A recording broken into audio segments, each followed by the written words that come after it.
Hi folks, Dave, the man from the East. This is a speed round here. I'm going to give you like 50 different clues and hints and answers. Not the 9 clues. I'm saving that for a different video. But the people that understand and have watched my videos will get a lot of these and how they connect. The people that have not watched my videos, I can't sit and explain every single thing to a comment. I feel bad about that, but just watch the videos for the explanation. I've tried to put it all in there. But this is a speed round, and I'm going to go through it pretty fast so you all understand 50 of the clues and hints. And it's not, I've got so much more to add to this, but this is the good stuff. All right, the chase. It is a hidden ravine that leads up to the fire pit. That is his hidden area. Easy. Number 2, memoir. A window into life. That's what window is, from William Zinser.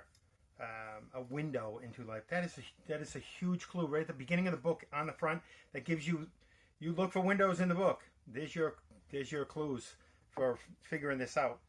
The very first clue, number 3, as I have gone alone in there. That's the biggest word in the poem. The word there, if you can't figure out that is Palisade Sill, in between all the maps, in between where he's talking about, his special area, that in there is Palisade Sill. And that is your search area. You need to start looking. Number 4, start at the very beginning, which means the very first clue, which is as I've gone alone in there. And he said that so many times about start at the beginning. How many times has he said it? That's what he means. You're not going to find the treasure if you don't know what there means. It's the biggest word, and that's why he said give the poem to a kid to read, a child. They're going to pick up on the there. Anyways, I probably say that again. Actually, I do. Why do you need to give the poem to a child to read there? Number 6, marry the poem to a specific map, which is Angel Fire and Cimarron and Palisade Sill. And if you watch the video, you'll see how it lines up specifically in order, what he said to do. Marry it to a map. And these all fit in order if you look at my videos and watch. Don't question me on it. Too many questions on that. All right. Pinpoints Palisade Sill 4 times in the poem. In the poem, he says there at the beginning. That's a pinpoint if you know what it is. The next one, hint of riches, new and old.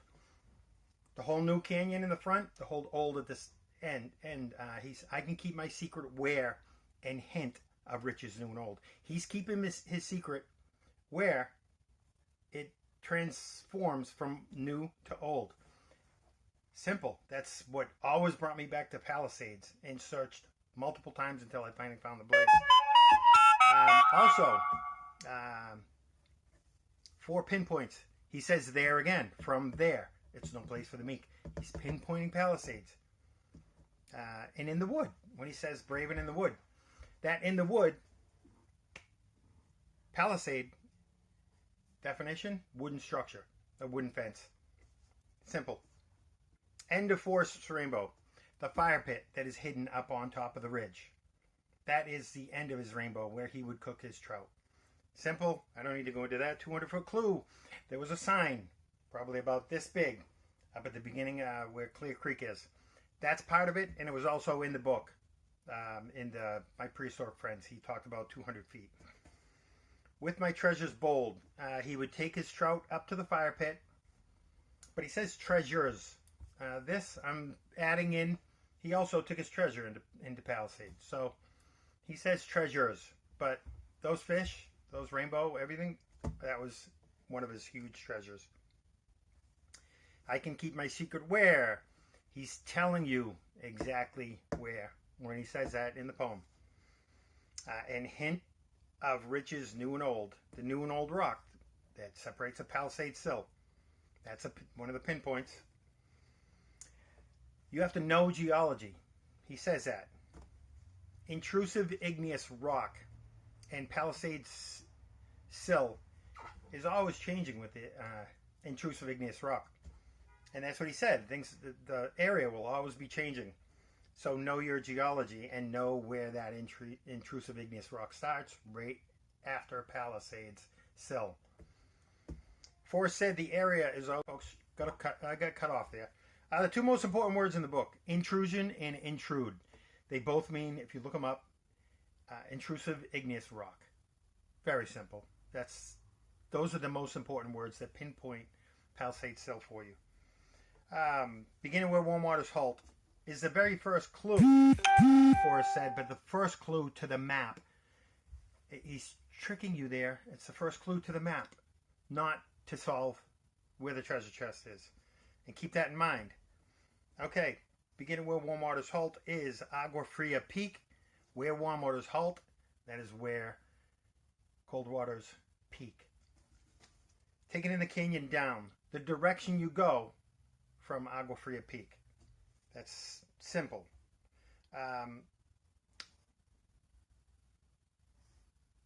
The far but not too far to walk, 23 miles along the Vietnam Memorial. And that's why it's too far to walk. What he talked about, you didn't get it in the Vietnam story in the first one.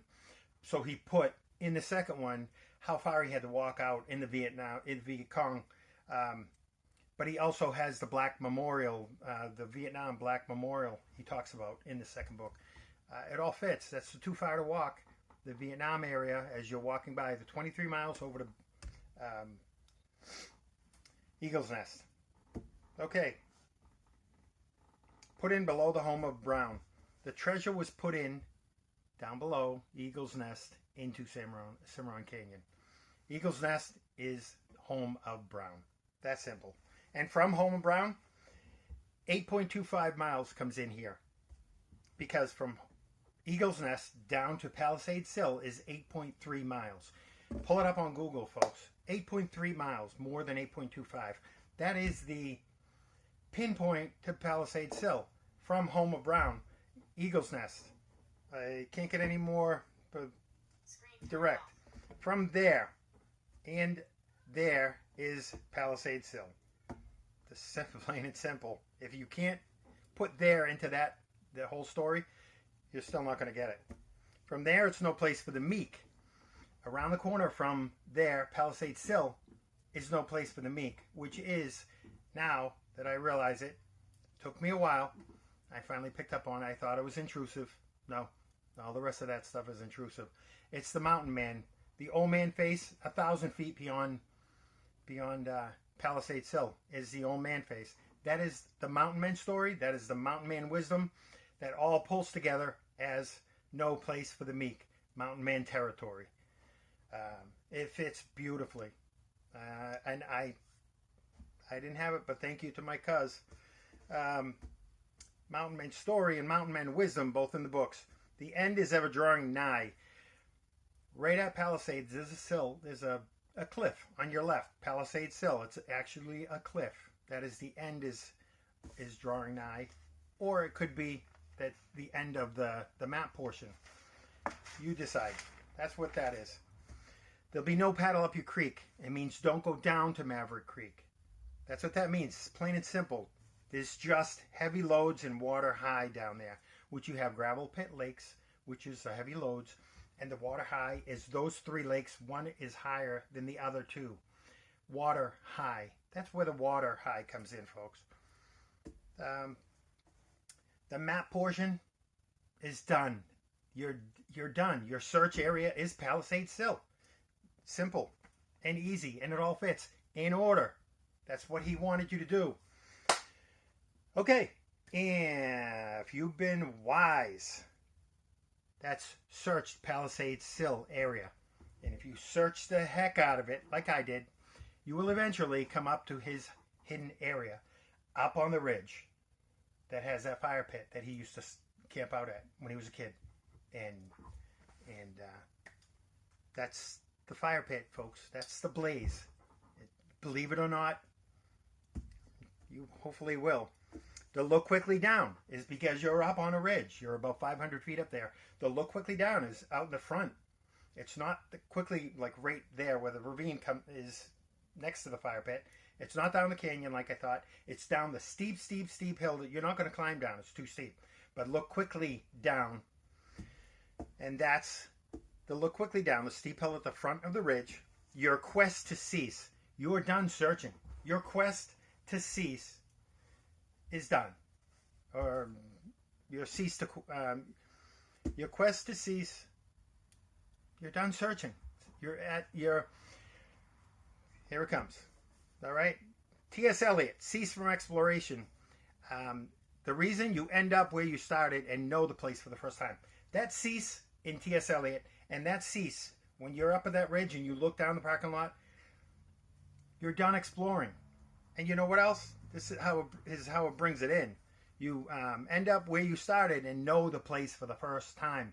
You realize that, but tarry scant, that small parking lot, that's your tarry scant.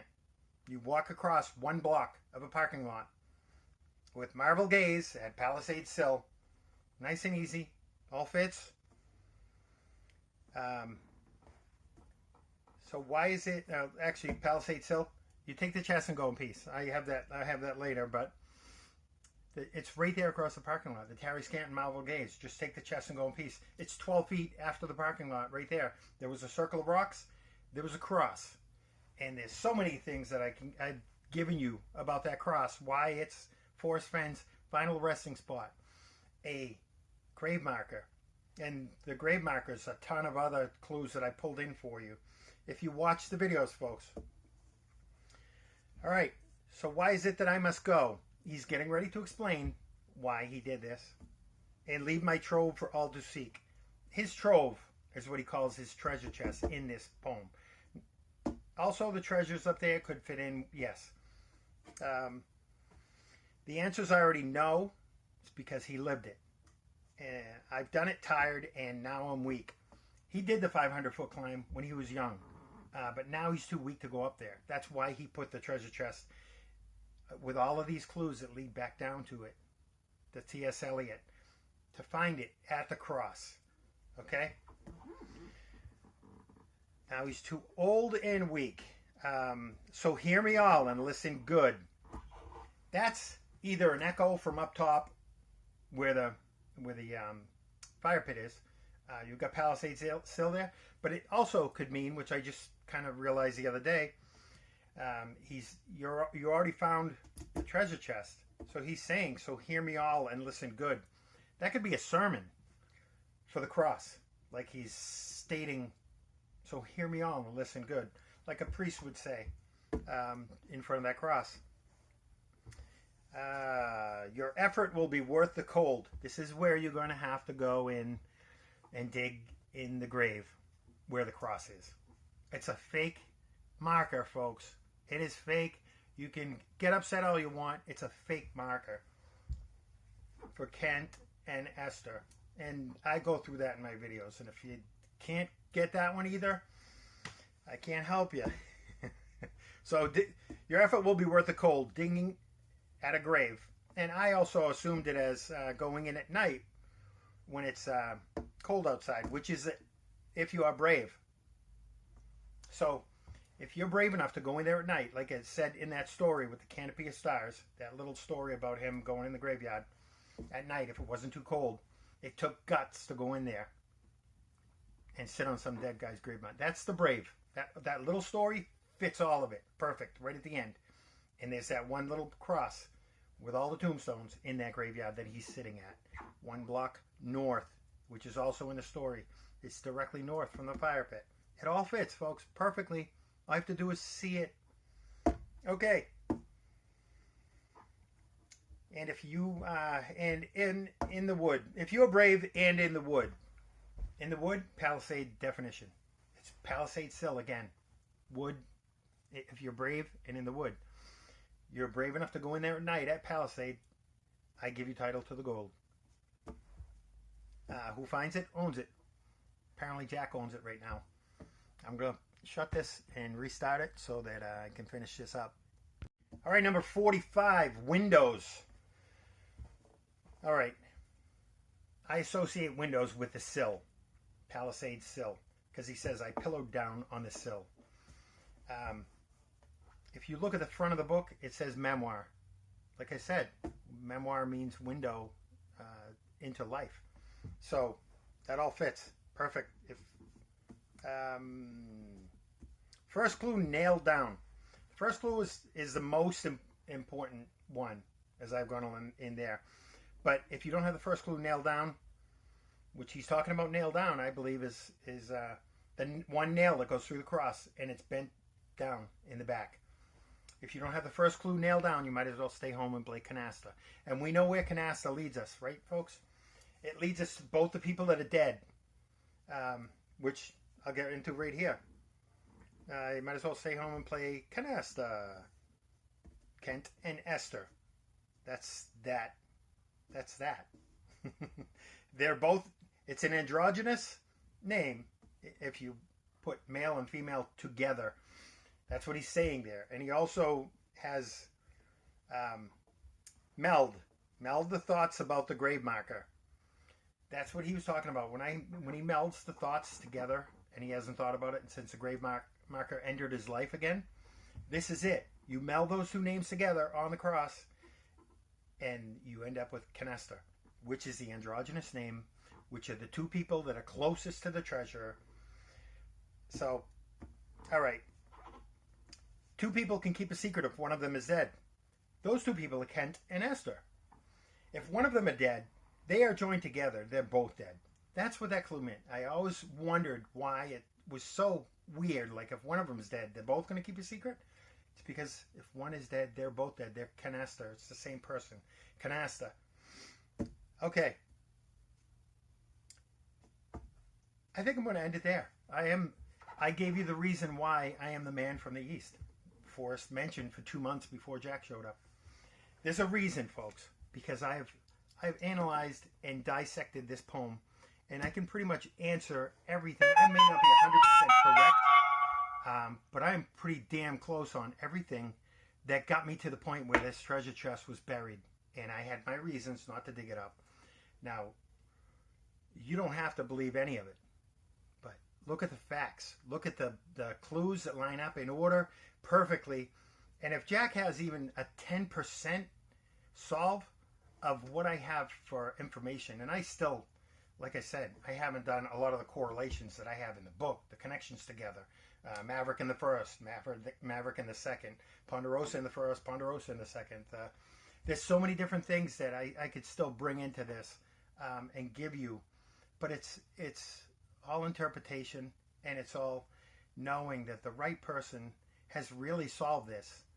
And I've given you the reason when I found the blaze, why Forrest said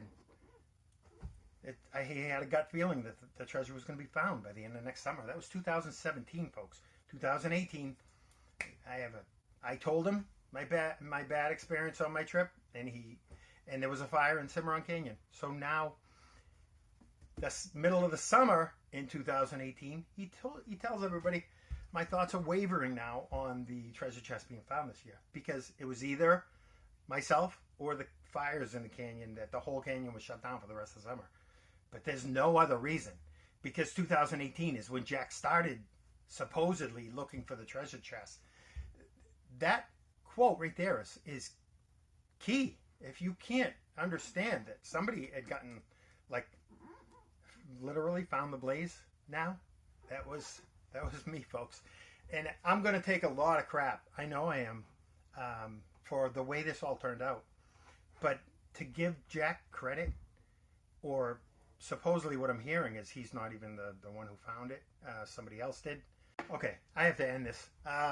Yeah, Jack, I'm looking forward to hearing you solve, man, because when people realize what really happened in this whole story, I'm hoping you get pushed into telling the Dave, folks, the man from the East, Dave.